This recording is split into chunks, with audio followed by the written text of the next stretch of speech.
Anyway. Anyway, so,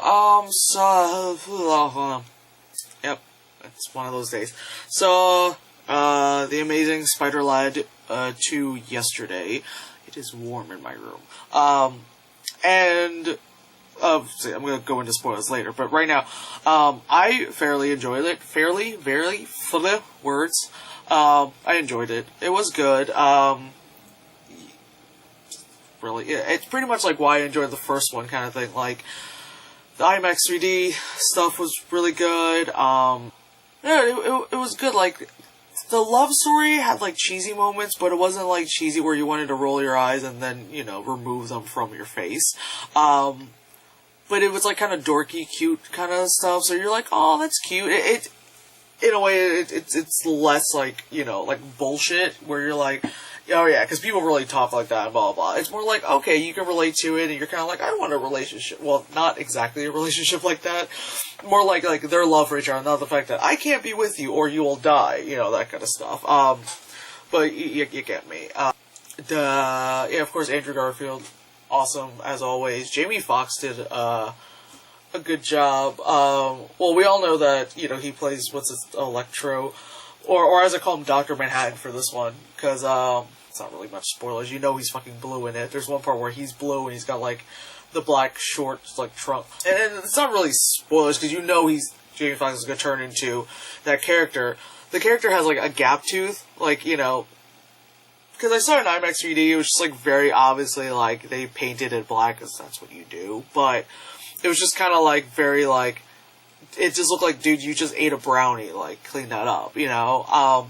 But funny enough, during his transformation scene, like, when he was, like, getting all electrocuted, but I'm calling it electrode because that's what happens when I'm really tired. Anyway, during that, they purposely do a close-up of his mouth, and you see it like, oh, because I'm being electrocuted and all that stuff, it will fuse the gap between my teeth, and I'll have a perfect teeth now. It would be great. I saw this in Jersey, and I haven't seen a movie in New Jersey since, like, 2009, you know?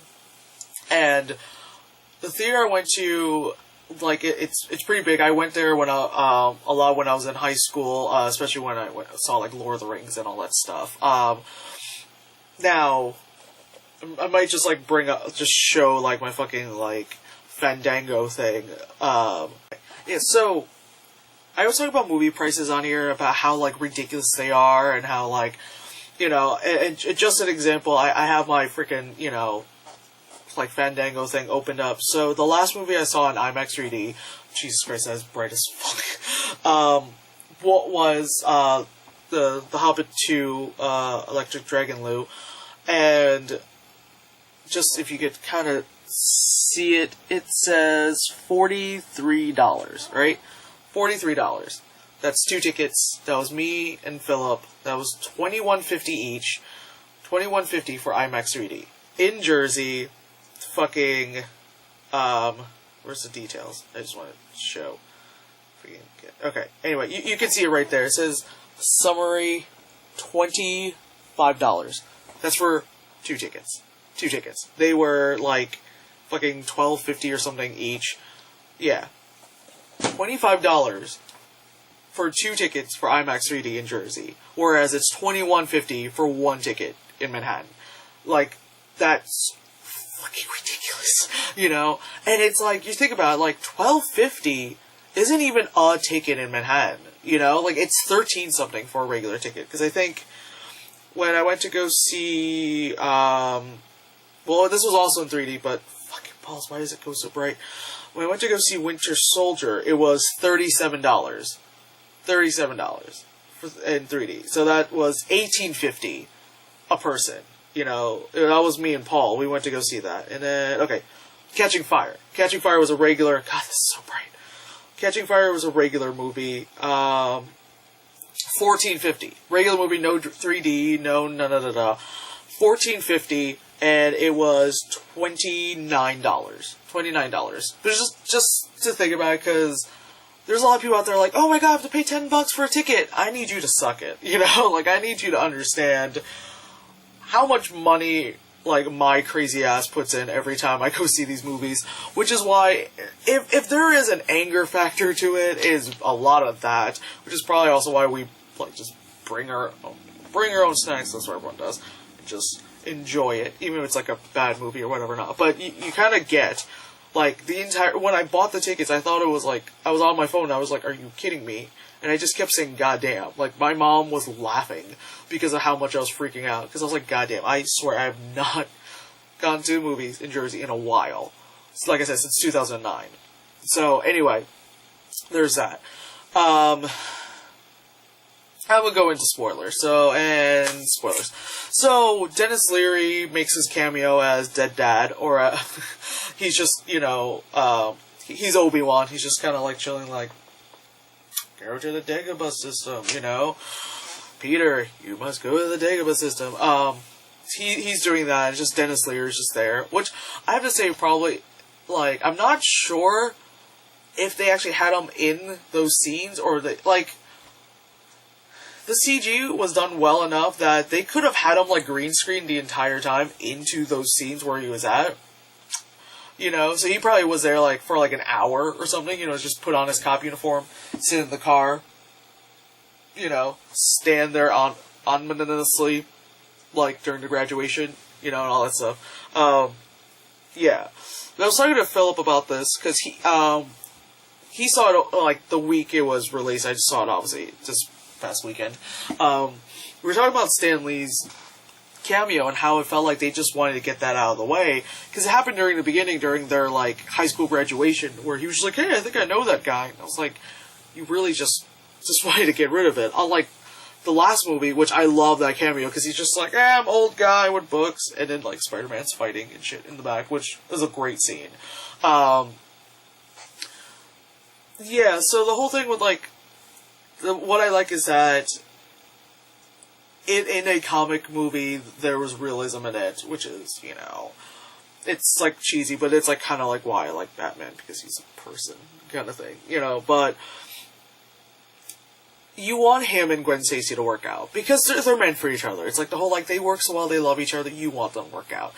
The fact that the two actors are actually dating is just, it's so adorable, they're so adorable. Emma Stone is pretty as shit. Fuck jealous. Like, she is pretty as shit. But, anywho, excuse me, spoil to the end, Gwen Stacy dies, kind of like in the comic book where, like, it was really quick. Philip says that she slammed her head on the ground when he picked her up, when he, like, pulled her. I felt like it was a combination of that and the fact that it was, like, the force of him pulling her, like in the comic when she died, where she, like, snapped her back kind of thing. Either way, it's like I felt like it was coming, and when it happened, I was like, ugh! Like, I was like, oh god. But I did like that he couldn't save her, that she died, It sounds kind of mean, but it's like, where it's like, yeah, it's the whole, you're a superhero, but you're also not, like, physics. Physics still applies to this world, kind of thing. Like, yeah, so I very much enjoyed that. Not a pet peeve, it's just movies taking place in New York. And it's like my thing now that I feel like I'm always bitching about. It's funny, like, in the beginning of the movie, they're going, like, down, like, the east side, like, passing, like, Radio City Music Hall, yada yada, and then a second later, they're like, where the fuck were they? Like, a second later, they were like,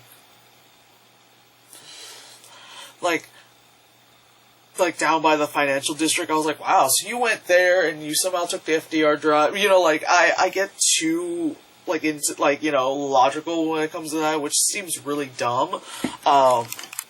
It's just, when you have that city and you're there so often, it's just, you kind of, it so well, That one part of Grand Central Station, terminal thing, station, because terminal, the station is the post office, that's not the point. That it's like in the Avengers era there, and they're on the bridge, and it's like, oh, Captain America and Hawkeye and, you know, Black Widow are fighting, blah, blah, and then it's like, I Am Legend, Will Smith is there yelling at a mannequin, and then here, it's like, oh, there's a big thing with, like, you know, what's his name, Paul Giamatti in, like, a rhino suit kind of shit, and you're just kind of like, just always gonna fuck up that one part. It's kind of like,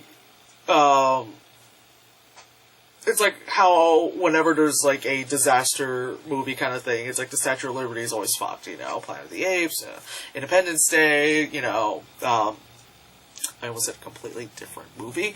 The Day After Tomorrow, I was gonna say Die Another Day. That is not even close. That kind of stuff. Anyway, again, because New York and all that stuff, people, they, not that it's a bad thing, but they tend to reuse a lot of spots. It's also because it's like, it's easier to film. Like, I understand why they would use those spots, because they're easier to film. Whatever, anyway. So yeah, you see Jamie Foxx, you see him, you know, some lovely ass-kickery happening, him as Dr. Manhattan. He did a really good job, you know? He did a really good job. I just felt like he wasn't in the movie that long, and like towards the end when he was in like his little like, you know, rubber suit, it's like it kind of made me think of League of Extraordinary Gentlemen, where they made the Invisible Man invisible. Like, oh, I'll just put paint here, and then the rest of you would be invisible, maybe like a coat. But then, like, towards the end, it's like, oh, the movie ran out of budget. Alright, so dude, we're just going to white face paint on you, and we're not going to be able to, like, CGI you out. So, like, it's like, towards the end, it's like, oh, he's in the suit, and only this much of him is, you know, they only were able to afford this much. Which, we know that's not the case, but it just made me think of that. What's his name? Dane Hudaha, as Harry Osborn. I'm like, name... he did a great job. I felt like when he was in his like the Green Goblin like thing, and he had like, in a sense, the Joker smile. Like, he was playing Willem Dafoe. He wasn't playing the Green Goblin, although we get it, he's supposed to look like that. But it's like he definitely looked like, because how the hair was too. Like he was playing Willem Dafoe, which is great because Willem Dafoe is awesome, you know. So that was happening, and that was good. I like how it led to it, and I like that when you went into Oscorp, you saw, obviously, name's not coming to me with the rhino suit, but you saw that, and you saw Doc Ock's, you know, like arms, as I'm doing this, his arms, and there were, I forgot where, but again, Philip and I were talking about this, there was a hint to Black Cat. And we were like, ooh, you know, scientist guy who was like fucking with Jamie Foxx reminds me of what's his name for Eraserhead, the main guy. Again, I'm all over the place today. Anyway, as much as I always bitch about like stupid nitpicky things, no, I enjoyed it. I definitely enjoyed it. I had a lot of fun. The 3D was good. It did the atmospheric stuff. It did the whole, you know, like the webbing was, you know, launched at you kind of thing. Like, you know, they had the gimmicky stuff, they had atmospheric stuff. I was fine with it. I thoroughly enjoyed it, you know. There was no part where I was like, oh, you know. A couple times I was checking my watch. It was mainly because I woke up early, I didn't get a chance to eat, and I pretty much was just, like, sipping on soda early in the morning. And I don't really drink soda anymore, you know. And so just to have, like, a sugary syrup just early in the morning, like, I didn't even get my fucking coffee, you know, I was just kind of like, my body was like, alright, you're gonna need food in you, like, I was kind of, it was because of that, but it wasn't the movie itself, it was just because I'm an idiot. Oh, I love Sally Field. I love it was, like, very, like, heartwarming and touching, like, the part where she's like, you know, I'm really old, and I'm taking nursing classes with 22-year-olds just so I can pay for it, and you felt, you know, in a sense, the heaviness of that scene. You felt like the emotional of it, because it's like, well, Uncle Ben's not there anymore. Financially, what we could do, you know, like, Peter is selling pictures, you know, of Spider-Man to make money, but he's also going to college. Like, what is this gonna do? And then, you know, like, Aunt May really wants to help out, and she's doing her waitressing thing, and she's doing all this stuff, and you just, you know, we're all we're all pretty financially fucked, so I get it.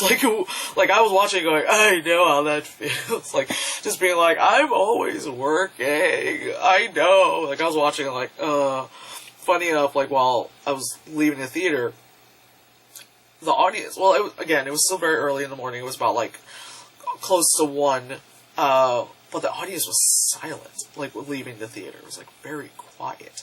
It's like everyone was mourning Gwen Stacy. I thought that was kind of cool, but kind of odd, because it's a character, but, but when I was leaving, there was 2 guys behind me, like, walking out with me, and they were like, the one guy said to the other, like, dude, that was some heavy shit. Really enjoyed it, I like the fun, I like, Spider-Man's silly little, like, quips and stuff. I like how, I like how he went from, in the first movie, using Bing, in this one using Google. Thought that was pretty funny that he did that. Who's in my fucking, more shirtless Andrew Garfield, because there's nothing, please, you can never have enough of that. So the trailers, Interstellar, from Christopher Nolan, and Makana Hananana is in it.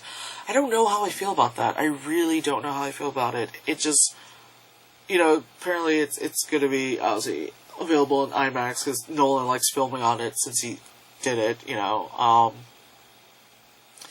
don't know, like,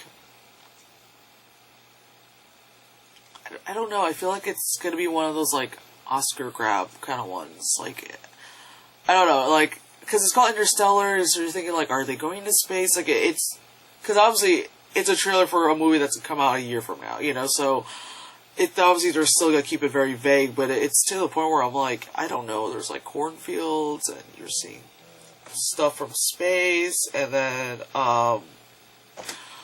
yeah, I'm just kind of like, I don't know, like, I don't know whether to say I'm interested in it or not, it's just there. I really need to cut my hair, sorry, I'm just being a girl right now. What is that? Oh, Transformers. I had posted on my Tumblr, I picked the cardboard ad for it, in the theater, which is a Dinobot, a T-Rex Dinobot, and Optimus Prime is riding on it with his sword in the air. And I just couldn't stop laughing. And then in the trailer, when the freaking T-Rex shows up, I was cracking up. Because one, it's like a joke between my friends and I. Whenever there's like stampedes or something, like booming happening, we're always like, is that a T-Rex coming? Because, we all grew up with, Jurassic Park being like a big movie for us. And also it's like, it's a Dinobot thing, and for it to run and have its derpy arms, it's like, I don't know, I was just cracking up in the theater, and I think someone tried to shush me, but I was like, bitch, like, again, it's a Transformers movie. To this point, I'm not taking it anywhere serious. I don't even know where they're going with it this time, but there's no Shia LaBeouf. There's Mark Wahlberg, so at least, like, I don't know what kind of Mark Wahlberg we get. We're gonna get, like, the Departed Mark Wahlberg, or we get the Happening Mark Wahlberg, or Max Payne Mark Wahlberg, so, I don't know. So there's that. Then there was, Godzilla, the Godzilla trailer, which I can't wait, because that's coming out this week. It looks really good. Bryan Cranston in anything, just, I'm gonna go see. Not just awesome, just Bryan Cranston. Like, pretty fucking good.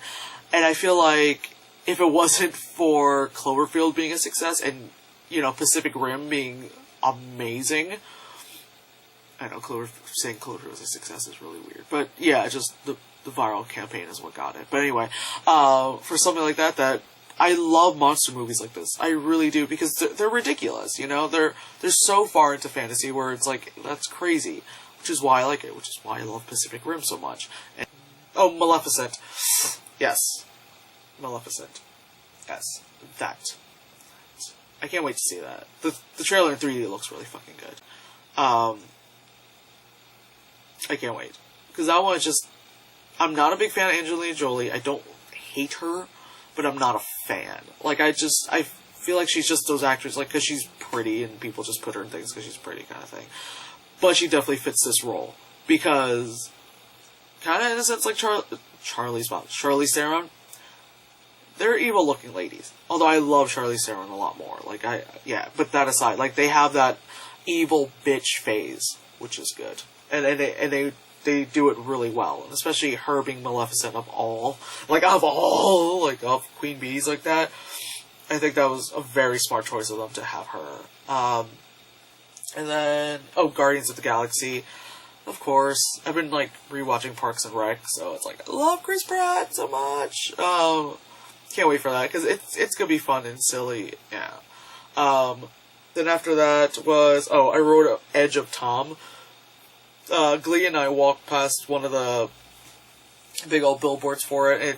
It's for Edge of Tomorrow.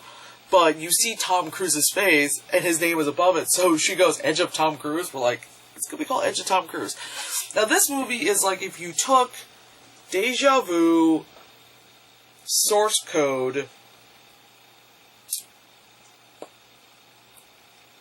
maybe Elysium, and the movie was in Oblivion. You put all these kind of sci-fi kind of shits into one, and this is what you get. He has to wake up every day and, like, repeat the same shit over and over again. And him and Emily Blunt are in it, and, like, every time you die, you wake up, yada yada. Kind of like the episode of Supernatural, you know. It was the heat of the moment. It's Tuesday again! Kind of like that kind of thing. And, anyway, I think I've been talking for, like, 10 plus minutes, so... Yeah, go see Spider-Lad. My nose itches. Anyway, I need to sleep and eat and cry a little and yell at the wall. Yeah. Bye.